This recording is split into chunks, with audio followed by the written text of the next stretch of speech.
The Giants have lost a lot of games this year, including 3 more over the weekend to the Dodgers. Mercy. And also, in addition to all these losses on the field, the Giants lost their general manager today, Scott Harris, going to the Tigers to be their president of baseball operations. What does it mean?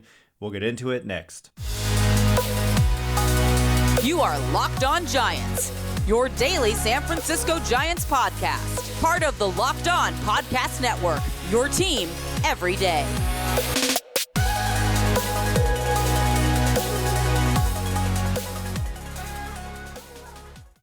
Hello and welcome to Locked On Giants, part of the Locked On Podcast Network, where it's your team every day.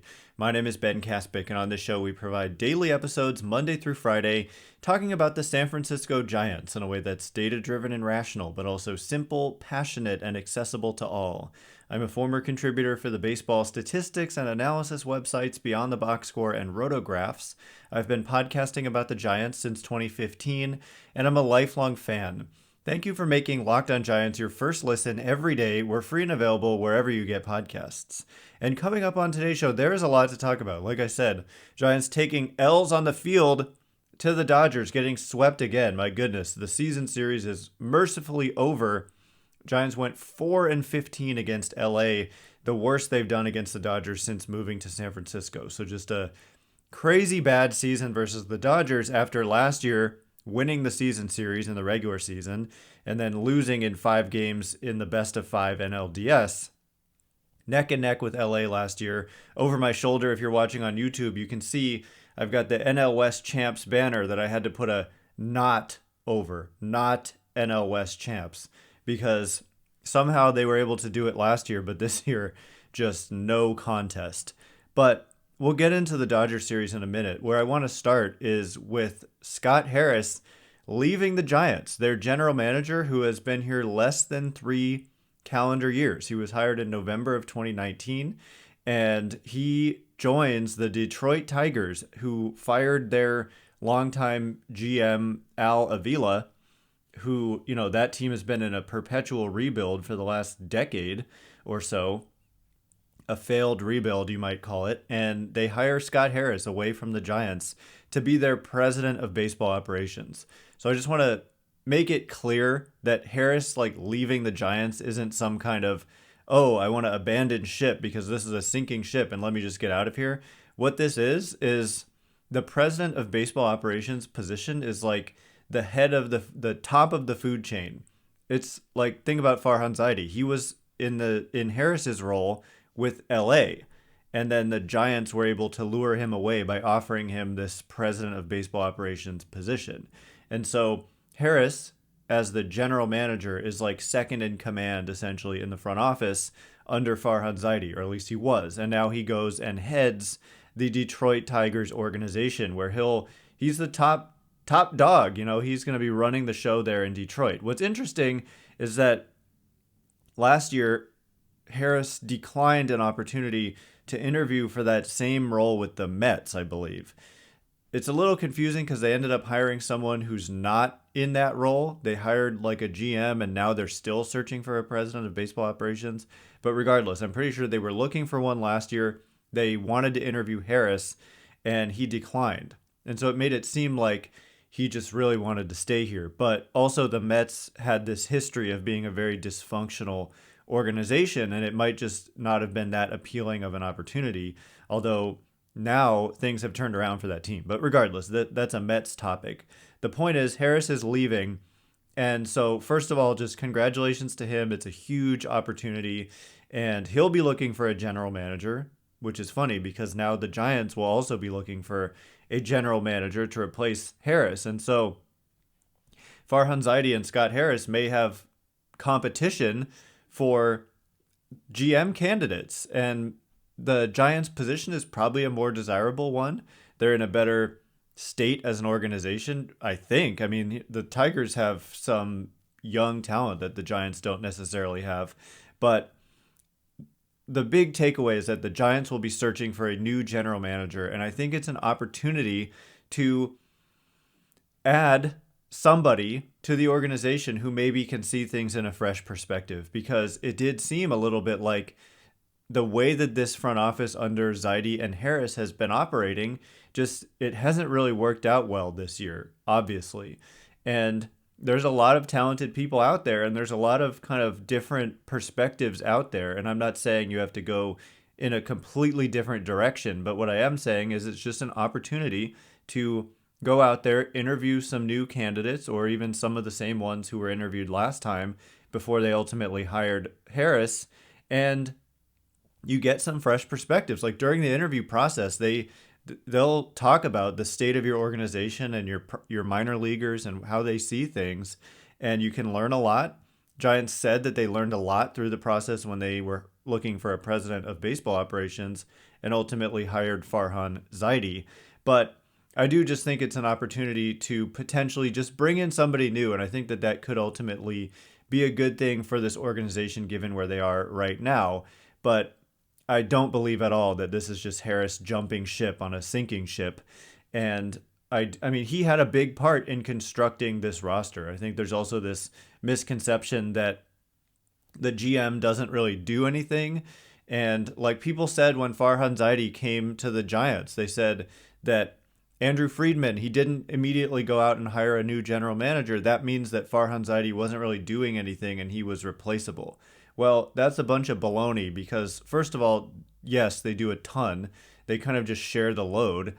And secondly, just look at the comments that Andrew Friedman had about Farhan Zaidi when Zaidi was leaving. He was very sad about it. I mean, happy for Farhan, but sad that he was losing him. And also, he just had some very glowing comments to say about him. And also think about the fact that Andrew Friedman could have hired anybody, and he interviewed presumably a wide spectrum of people, and he ultimately chose Farhan Zaidi. And clearly, Andrew Friedman is, I mean, it's almost inarguable. He's the top executive in Major League Baseball, and Zaidi was his choice.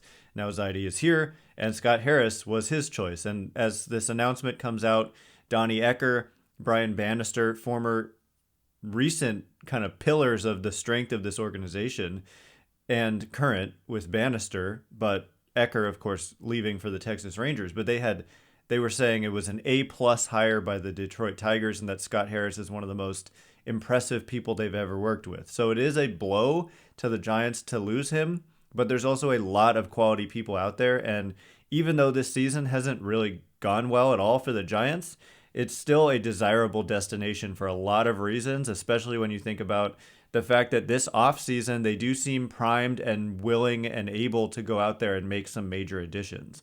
And so that's another reason why conducting a search immediately, and obviously they've known that Harris has been interviewing and probably knew in advance that he had a good chance to go to the Detroit Tigers. So I'm sure that they've been preparing for this, if not already kind of rounding up some candidates to interview for this opening at the GM position. It is possible they could also just promote someone within the organization. I would tend to think they'd probably look to the outside, but actually I'm not entirely sure. So that's going to be an interesting story to follow, and they're going to want to have that wrapped up quickly, kind of probably before the offseason gets going, because it is such an important offseason for the San Francisco Giants. And at a certain point, teams stop being willing to let you interview their people for these jobs. And so this search is going to begin immediately if it's not something that's going to just take place within the organization. But I do think it's a good opportunity to look outside and potentially go after some new ideas, still progressive ideas, but maybe add a little bit of a mixture of perspectives here to this organization. So coming up in just a minute, we're going to turn our attention to the Dodgers and the Giants and just how LA dominated San Francisco this season. We'll get into some of the numbers behind it and this most recent sweep. But before we do,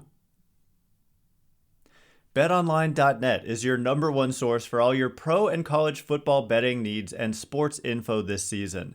Find all the latest football league developments, game matchups, news, and podcasts, including this year's action that is underway. Hey, how about a crazy week 2 for the San Francisco 49ers? They lose Trey Lance. They win the game anyway. Jimmy Garoppolo is back. So head over to BetOnline and see how that has changed the odds for the San Francisco 49ers and their upcoming matchups and just the season overall.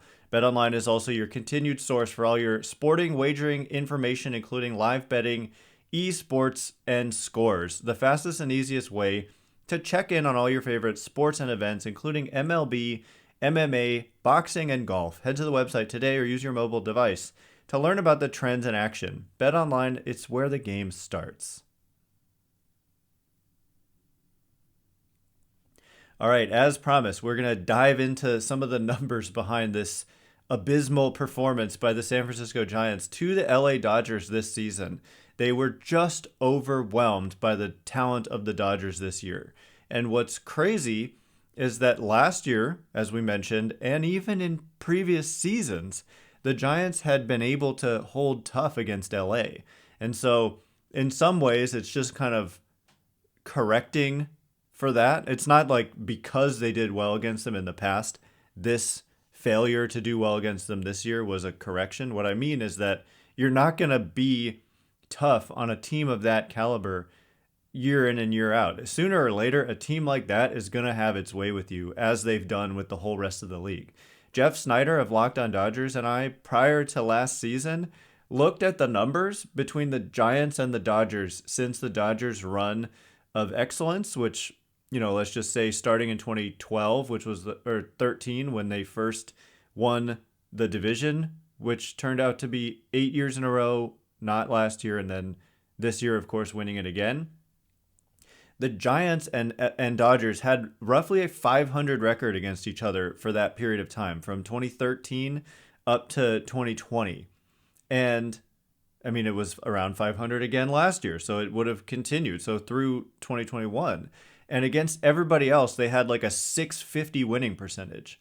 Just a crazy good record against everybody else. But the Giants, even through some lean years, played tough against LA. That just wasn't the case this year. The Dodgers' talent just broke through and is overwhelming. So I kind of want to say something I think about a lot, because every time you play the Dodgers, there's kind of reaction, especially this year. Giants went 4-15 against LA. So just a thorough domination by, the bad guys in blue. But what I want to say is that, to me, we don't have to do so much comparison to LA. Like, in order to be a good team and to make the playoffs, you don't have to be a team that is like better on paper than the Dodgers. It's going to be hard to get to that level. And what we're doing, and in some ways it's good, because the talent of that team kind of forces you to be better. And I like that about the rivalry. And I like that about the Dodgers being so good. It kind of forces the Giants to look in the mirror and say, we need to be better. But at the same time, especially now, well, there's a case to make that actually what I'm saying is not true now as much. But it is and it isn't. What I'm trying to say is that you don't have to be talent-wise quite on par with LA in order to make the playoffs. And I want them to be, and I hope that they strive to be, but it's also like unrealistic to say, okay, well, next year, if you're not as good as LA, you're doomed. It's not like that at all. Because 3 spots in the league, National League and American League, but let's just focus on the NL, 3 spots in the playoffs go to the division winners. 3 more spots go to non-division winners. So you could literally finish in 4th place in the division and make the playoffs, assuming the 4th place team is better than any 2nd place team in the league. That's usually not how it's going to be. But what I'm saying is, you do not have to win the division to get in. I am not giving them an excuse to just not try very hard, but what I'm saying is it's virtually impossible to go into the offseason, make some moves, and then show up next year for spring training and say, yes, we have more talent than the Dodgers. It's just not going to happen realistically. But also, we need to stop acting like that's what they have to do, or else there's doom and gloom. And also, last year, there's no way that on paper they matched the talent of LA and they still were able to have a magical year. And so it can happen where you're a really good team and you just have a magical year where you can outperform a team like the Dodgers. This year, not so much, but I'm just trying to say we need to ease off like comparing the Giants so much to LA at this point. Obviously, that's the goal. Obviously, that's what I want. I want them to spend all the money, make all the moves, and be as good. I absolutely want that, but it's unrealistic to expect that to happen overnight and even in an off season. it's disappointing that in year 4 of Farhan Zaidi, I would have thought that at this point they would be a team that talent-wise could kind of at least somewhat match up with LA, but that just hasn't been the case in year 4. Part of it is the failure of their minor league system to, as of yet, produce impact talent. And a big story of this year, I think, as we kind of start to reflect on it, as it starts to be almost over, is think about Joey Bart, Elliot Ramos, Sean Jelly. Those were like some of the top draft picks of the previous regime, and players, especially with Ramos and Bart, who were in the top 100. And for Bart, he got into the top 10 in a lot of rankings, and Elliot Ramos was in the top 50 or so in a lot of rankings. And as much as Joey Bart has improved, we did continue to see kind of strikeout issues show up in a big way in this series against LA. He was exploited by great pitching.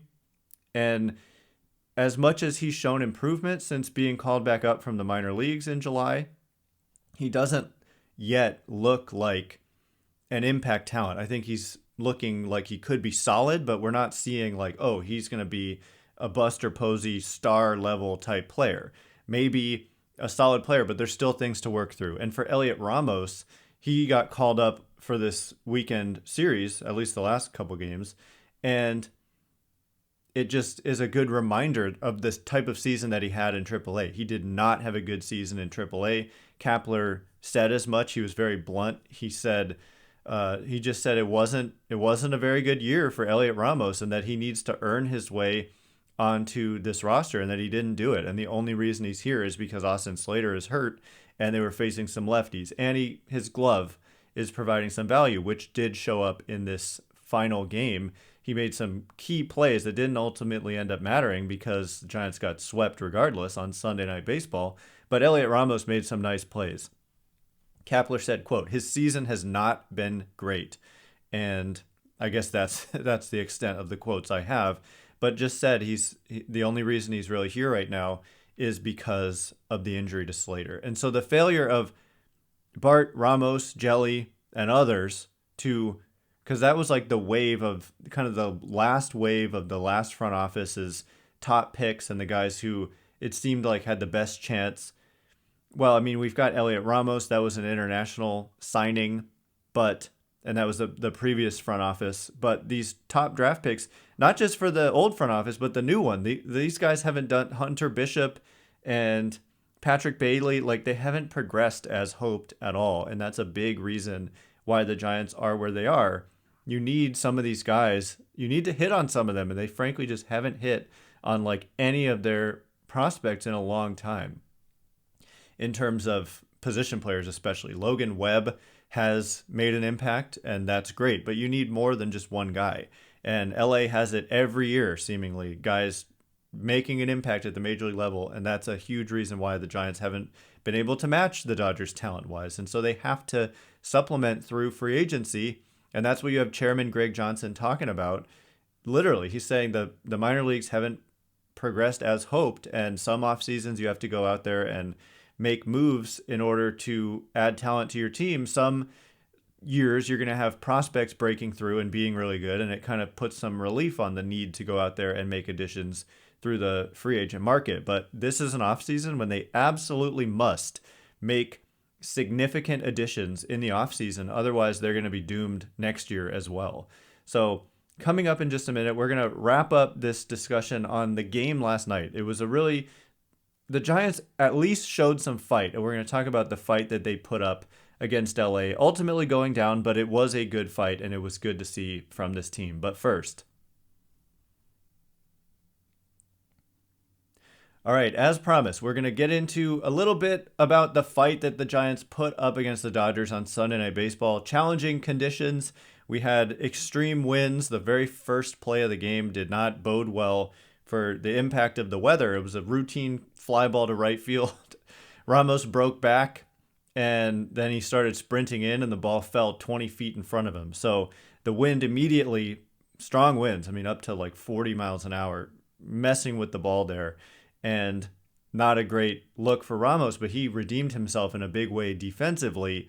not so much at the plate, but it was nice to see the impact he made with the glove.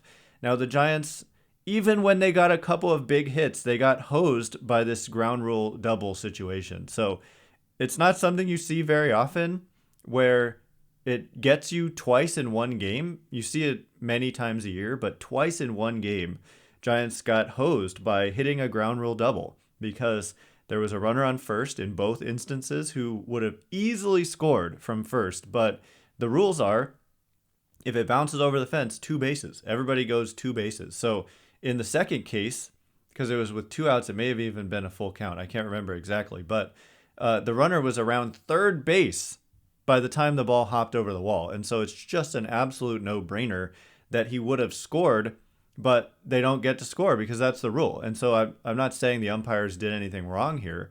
It's just a matter of the rule being a little bit unfortunate at times. Sometimes you love the rule when it happens to the opposition. But in my mind, there has to be some kind of way we can address this where common sense gets applied. Like if the runner is around third base by the time that ball jumps over the wall, come on, just let him score. But there has to be some kind of clear-cut rule because if you leave it totally up to the umpires, it opens up a whole can of worms. And it's honestly a problem. Like you can't really imagine a playoff game ending because an umpire says he would have scored when it's debatable. It has to be like clear that he would have scored. I don't know how you set that criteria. If you say he already has to be at third base by the time the ball bounces over, that almost never happens. From first, you have to be all the way at third. Like it happened to the Giants. He wasn't actually around third, but he was near third. So in my mind, we've got to come up with some solution there. They probably won't, but it was just really frustrating. The other thing that happened last night was that the strike zone was bad. And so, look, I can go on and on. You know my thoughts on the automated strike zone. Can't come soon enough, in my opinion. And last night, the umpire kind of hosed the Giants with a lot of calls. And look, the Giants ultimately didn't do themselves any favors. They just couldn't really, well, I want to say they couldn't get the big hit, but they did get the big hit a couple times, and then it bounced over the wall and took runs off the board twice. And this ended up being a one-run game. Went extra innings. They gave up that phantom runner in the top of the 10th, and then Thomas Szapucki comes in with the bases loaded and two outs, trying to get Max Muncy, a lefty, and he walked him. Fell behind 3-0. So on the one hand, Gabe Kapler bringing in a lefty for Muncy in that situation, I get it. But on the other hand, bringing in a young, fresh out of the bullpen, meaning he hasn't kind of established a feel for the mound and all that, in that situation is asking a lot, and you maybe could have just stuck with John Brebbia. But look, Muncy's been hot, and for all we know, Muncy hits a grand slam in that situation against a righty. So I get the move, but also sometimes bringing in a young reliever who, into a bases loaded situation when you cannot walk a guy is a lot to ask, and he did walk the guy. Fell behind 3-0, like I said, and then they got out of it, and the Giants put up a fight in the bottom of the 10th, and Lamont Wade Jr. came up with, before that actually, Jock Peterson hit a ball that, according to somebody on Twitter, would have gone out except the wind pushed it back in, and it would have been a walk-off home run. So it's just been that kind of season for the Giants, and it's been that kind of season series against the Dodgers. It was that kind of 3-game series against the Dodgers. So Peterson crushed that ball. It was like 104 miles an hour at the ideal launch angle, and yet it was caught. Dodgers made quite a few catches near the wall that just not quite good enough. It's just really the story of the series, the season series. Just it all kind of came to fruition last night against LA. It was symbolic of the year. And then ultimately Lamont Wade Jr., late night Lamont, who has not been late night Lamont this year, but was last year so many times against LA included. And it was like a repeat of NLDS Game 5. You had the winning run at the plate. Winning run was on base in this case, but still, Wade represented the winning run, yanked a foul homer that would have been a walk-off. He did the same thing in the NLDS Game 5 before the Flores check swing. And then he ultimately hit a ball into the ground on the right side, and it looked to me like it might get through and win the game. He had the tying run on third, winning run on second, And Freddie Freeman made a nice play, and they got Wade at first, barely. And that was the game. That was the series. That was the season series, and that's the season in a nutshell for the Giants. So coming up now, they go to Colorado for their penultimate road trip. Colorado for 4, Arizona for 3, back home for Colorado and Arizona, and then at San Diego for 3, and that's the season. So Colorado and Arizona, below 500 teams. Hopefully the Giants can play well against these two teams who they play a lot in the next couple of weeks here. And this is it. Their season will be over after that. They're 69 and 77. I would just like to see them get to around 500, but you're really going to have to play well the rest of the way in order to get there. So we'll be back tomorrow. Probably more reaction and quotes about this Scott Harris hire and what the Giants plan to do to fill the vacancy at GM. And also we'll talk about this game tonight in Colorado. So once again, my name is Ben Kaspick. Check me out on Twitter at Ben Kaspick, Kaspick. If you like this show, please consider rating it or leaving a review or hitting the thumbs up button, whatever you can do to help us out. Really appreciate it. So thanks in advance, and thanks to everyone who's done so already. Can't wait to be with you again tomorrow. Thanks again for listening. You are now Locked On Giants.